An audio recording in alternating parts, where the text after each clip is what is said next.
মাশরু পৈঠানির নতুন কালেকশন নিয়ে আজকে চলে এসেছি।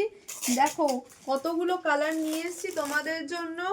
পুরো শাড়িটার বডিতেই কিন্তু থাকছে একটা লতা কাজের এফেক্ট, তার সাথে থাকছে কিন্তু একটা খুব সুন্দর পাড়। চলো একটা শাড়ি তোমাদের খুলে দেখাই। দেখো এই থাকছে কিন্তু পুরো শাড়ির বডির কাজটা, পুরো লতা কাজ থাকছে, তার মাঝখানেও কিন্তু মিনে করা থাকছে। আর পেয়ে যাচ্ছ কিন্তু একদম কন্ট্রাস্ট পাড়ের সাথে। এবার একটু শাড়িটার আঁচলটা তোমাদেরকে খুলে দেখাই।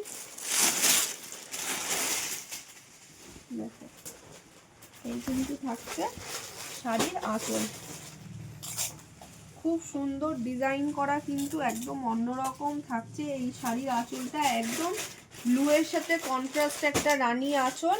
এবার একটু শাড়ির ব্লাউজ পিসটা তোমাদেরকে দেখিয়ে দিচ্ছি। এই কিন্তু থাকছে শাড়ির ব্লাউজ পিস, পুরো ফুল ফুল করা, আর সাথে কিন্তু তোমরা হাতায় পাড়ও পেয়ে যাবে। চলো এবার শাড়ির কালার অপশনগুলো তোমাদেরকে দেখাই। ফার্স্ট দেখাচ্ছি একটা রেডের সাথে গ্রিনের খুব সুন্দর কম্বিনেশন। নেক্সট দেখাচ্ছি ব্লু এর সাথে একটা রানীর কম্বিনেশন। তারপরেই থাকছে একটা মফের সাথে মেরুনের কম্বিনেশন। আরেকটা তো তোমাদেরকে দেখালাম ব্লু এর সাথে খুব সুন্দর একটা রানীর কম্বিনেশন। Thank you.